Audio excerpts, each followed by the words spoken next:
Gagawa tayo ng custard bread or pwede mong tawagin na creme brulee bread or Yema bread. Dahil ang gagamitin kong palaman ay Yema frosting. Madami kasi natira sa aking frosting kaya uubusin ko na sa ating bread. Para sa tinapay natin, meron tayong all-purpose flour. Pwedeng gumamit ng bread flour. Meron din tayong evaporated milk. Pwedeng gumamit ng fresh milk. Kailangan din natin ng instant dry yeast, itlog, canola oil, white sugar, and salt. Para naman sa Yema Filling, kailangan natin ng evaporated milk, condensed milk, egg yolks, vanilla essence, and cornstarch. Actually, ang gagamitin kong Yema Filling ay yung tira ko last time. Pero ipapakita ko pa rin sa inyo kung paano ko ginawa ang Yema Filling. Unahin natin gawin ang ating palaman. Ipaghalo-halo natin ang evaporated milk, condensed milk, egg yolks, vanilla essence, and cornstarch. And reminder, nakapatay na muna ang apoy. Again, ang binigay kong measurements ay kalahati lang. Kung napapansin nyo, ang egg yolks kong gamit dito ay 4. Sundin nyo lang ang binigay ko na measurements. Marami kasi ang ginawa ko last time. Dahil ginawa ko ding palaman sa ibang recipe natin. Kaya yung tira na isipan kong gawin nating palaman sa tinapay. Haluin natin na mabuti until ma-incorporate natin ang mga ingredients. Ito ay Yema frosting. Ito ay ginagamit ko din sa Yema cake. Pero pwede din siyang palaman. Pero kung ayaw nyo ng Yema frosting ay pwedeng gumawa ng Yema spread. Medyo same lang sila sa ingredients, may pagkakaiba lang sa texture. Kapag nahalo na natin ng mabuti, buhayin natin ang apoy at lutuin natin over low heat until maging thick ang ating mixture. Dapat continue lang ang pagmi-mix para walang mga lumps.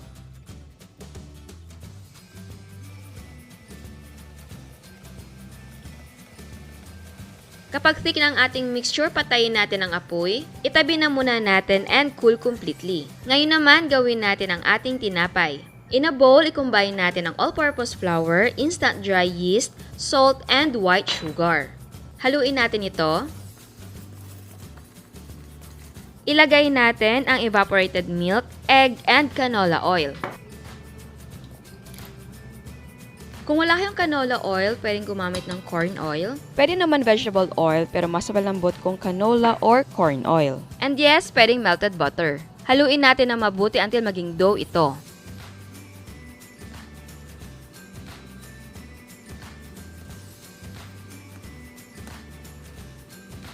And then, i-knead natin for 10 to 15 minutes. Remember, ang dough natin ay sticky. Huwag kayong attempt na magdagdag ng harina. Maglagay lang kayo ng konting oil sa kamay. Pero syempre, kung meron kayong mixer ay mas madali. At dahil maliit ang aking bowl, nahihirapan ako sa pag-knead, ililipat ko ang dough natin sa malaking chopping board na lightly grease. Or pwede kang mag-knead sa malinis na mesa or countertop. And then, i-continue lang natin ang pag-knead until maging smooth and elastic ang ating dough. At mas maganda kung meron kayong scraper para sa pag-assist sa pag-knead. Kung meron kayong ibang recipe ng bread, ay pwedeng yun ang gamitin ninyo.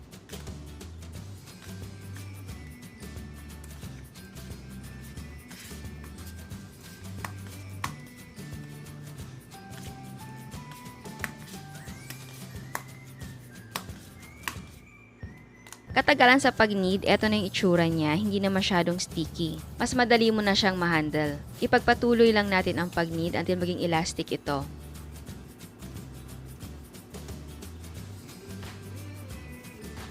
Ayan, eto na ang ating dough. Ayusin lang natin. At para malaman kung okay na ang ating dough, i-press natin at kapag nag-bounce back, okay na ang ating dough.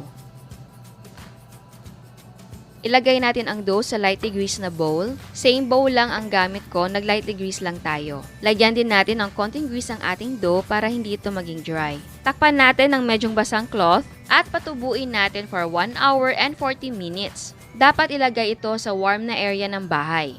After 1 hour and 40 minutes, eto na ang ating dough. Kung malamig ang panahon, dagdagan mo lang oras sa pagpapatubo. I-punch down natin ang dough para ma-deflate ito. I-release natin yung gas. Tapos, stretch natin ang dough into a wide rectangle. And yes, pwedeng gumamit ng rolling pin.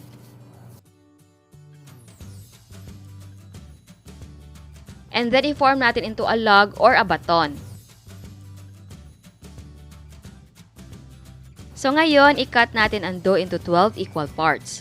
Kung gusto nyo maliliit, pwedeng i-cut ng 16 equal parts. Kung mas malalaki naman, pwedeng 10 equal parts. At kung gusto nyo na pareho ang bigat, pwedeng gumamit ng timbangan. Kumuha ka ng isang peraso at bilugin natin ito.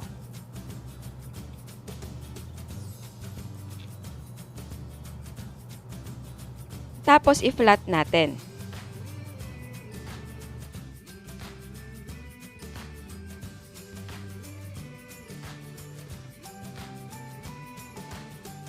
Maglagay ng Yema Filling sa gitna.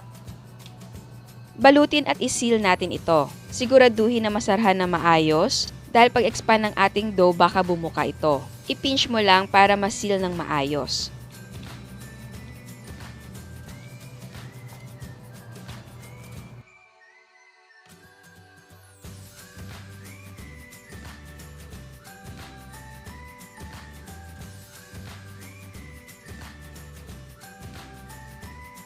And then, ulitin lang natin ang mga steps para sa natitirang dough.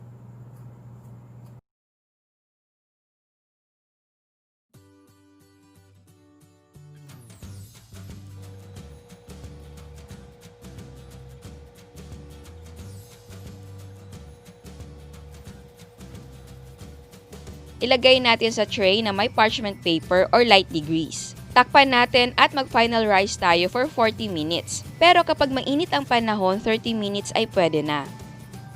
After 30 or 40 minutes, nagdoble na ang size ng ating dough. Remember, huwag sobrang pagpapatubo. Pwede na nating isalang ito. At dahil hindi tayo gagamit ng oven, nagpainit ako ng improvised oven natin. Ang gamit ko ay kawa pero pwedeng gumamit ng malaking kaldero. I-preheat natin for 5 to 10 minutes over high heat. Maglagay lang ng metal ng mapapatungan sa loob.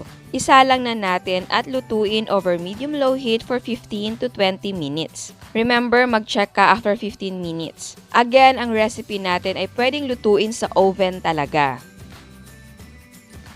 After 15 minutes, eto na ang ating mga tinapay. Puti ang top part ng ating tinapay pero ang ilalim ay brown na. I-check natin ang ilalim. Kung pag-check nyo ay hindi ganito ang kulay, mag-extend ka lang sa cooking time ng 3 to 5 minutes. Hanguin at palamigin ito. At habang pinapalamig natin ito, gawin natin ang caramel sugar. I-combine natin ang white sugar and water. Nakapatay na muna ang apoy ha. Yung lutuan mas maganda kung malalim. Wala kasi akong gano'n na mahaba yung handle kaya ito ang gamit ko. Hayaan lang muna natin ito for 5 minutes para siguradong lahat ng sugar ay moist. After 5 minutes, sindihan natin and bring to a boil over medium-low heat. Hayaan lang natin ito, wag nating haluin. After a few minutes, nagsisimula na siya mag-simmer. Again, hayaan lang natin, wag nating haluin dahil baka hindi mag-melt ang ating sugar. Ayan, nagsisimula na ma-evaporate ang water. Makikita mo din na unti-unting nagbabago ang kulay niya. Pero kung minalas ka at naging crystallize ang iyong sugar, yung para bang naging clouds ng crystal ang sugar, huwag kang mag-alala dahil pwedeng i-fix yan. Patayin ang apoy at maglagay ulit ng half cup ng water, buhayin ang apoy at i-reheat mo lang siya. Makikita mo matutunaw ulit ang sugar at yung water ay mag-evaporate. Ayan, nagbabago na ang kulay, medyo very light yellow. I-tilt or swirl mo yung pan para maging pantay ang kulay. Ang goal natin ay maging amber ang kulay ng ating caramel. Ayan, malapit na sa amber ang kulay. Konti na lang talaga. Basta amber lang ang kulay ha, huwag yung very dark at huwag mo siyang sunugin. Ayan, eto na ang gusto nating kulay para sa ating caramel. Habang mainit pa at runny ang ating caramel, i-dip na natin ang top portion ng ating bread. And let the excess caramel drip. Please, doble ingat sa stage na ito. Mag-focus ka sa ginagawa mo. Dahil alam naman natin na talaga nakakapaso ang mainit na caramel. Pwedeng gumamit ng tong para iwas paso, pero ako hindi na ako gumamit dahil malambot yung ating bread. Baka kapag na-press ko ng sobra ay mapunit ko yung tinapay. Ayan, eto na yung ating bread na may caramel on top. And remember, huwag ka pala ng paglalagay ng caramel dahil hindi mo na siya makakagat mamaya. Kapag medyo napansin mo na makapal na ang consistency ng ating caramel, i-reheat mo lang siya para maging runny ulit ang ating caramel. Ang tendency kasi kapag naging medyo thick yung ating caramel, pag dip mo ng bread, medyo didikit siya sa ating caramel at mapupunit pag angat mo. And magiging makapal ang coating natin ng bread. So pag bite mo ng bread matigas, ipagpatuloy lang natin ang pagdip ng ating mga breads. Kung ayaw nyo naman maglagay ng caramel dahil extra work na, pwede din hindi na kasi masarap naman yung ating tinapay at ang palaman. Mas maganda lang talaga tignan na meron siyang caramel on top. Diba? Mas nakakainganyo siyang kainin.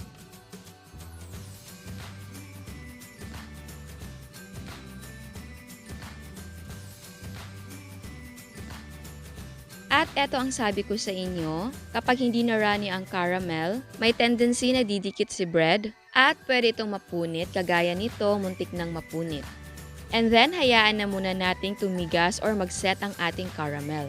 So ayan, eto na ang ating creme brulee bread or ang ating custard bread. Pero bago tayo mag-taste test, sa hindi pa nakasubscribe, please subscribe sa ating YouTube channel and please click the notification bell and please click all para ma-notify kayo sa lahat ng uploads.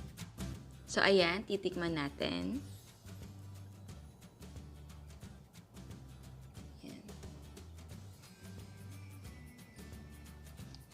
Ayan.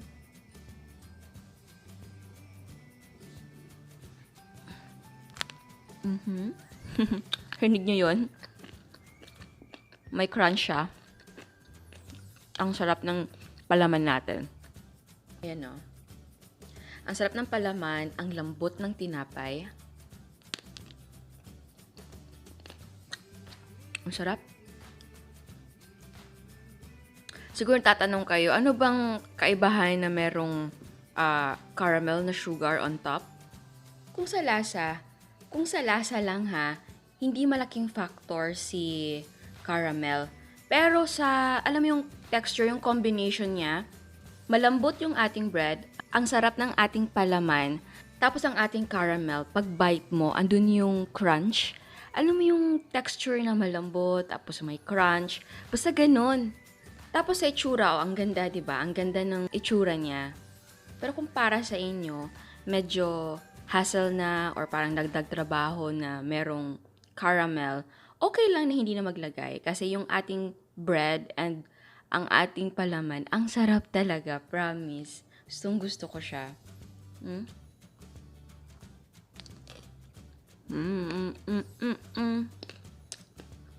Harap. Yum. Again, sa palaman, kung gusto niyo na Yema spread, pwede din. Ang kaibahan lang nila is, same yung ingredients, medyo difference lang sa quantity, and sa texture naman, medyo meron silang kaibahan. Kasi itong frosting ay medyo nag-hold siya sa cake kung ilalagay mo. Yung Yema spread naman, hindi naman siya ganun ka-runny, pero hindi siya ganun ka thick siya. Basta yung parang spread siya, spreadable, parang ganun. Basta. Tapos sa lasa naman, medyo light si Yema frosting. Pareho silang masarap. Kaya, ito lang yung napili ko na gawin. Wala lang. Gusto ko lang. Kasi ginamit ko din sa brigadero. And again, yung ating bread ay pwedeng lutuin sa oven ha. So, tignan nyo yung itsura niya. Kasi nga improvised oven yung gamit natin. Yung bottom lang yung nag-brown. Tapos yung top portion ay puti. Pero kung sobrang tagal mo siyang ilagay sa improvised oven, may tendency na magpa-brown din yung top. Pero yung bottom talaga siguradong maitim-itim na. So, 10 minutes or 15 minutes, medium low heat, okay na. Luto na si bread mo. Sarap. Ang sarap niyan. Ang sarap talaga ng combo. Ang downside lang nito, kapag medyo matagal si caramel na sa labas or kahit sa ref, medyo siya, sticky. Ayan. Pero crunchy pa rin. May crunch pa rin siya. Ha? Sarap. Wala talaga akong ibang masabi. Ang sarap talaga niya. Kaya sana nagustuhan nyo. Sana gawin nyo para matikman nyo naman yung sinasabi ko. So, ayan. Sana nagustuhan nyo. Ciao! At eto ang mga prices ng ating mga sangkap.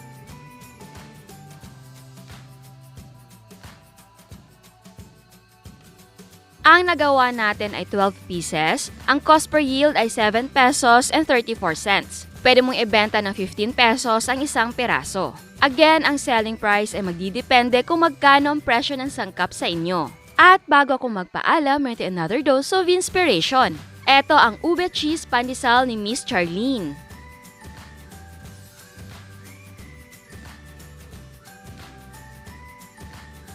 Yama cake by Miss Juvie. Ito naman ang kanyang maha na walang gata.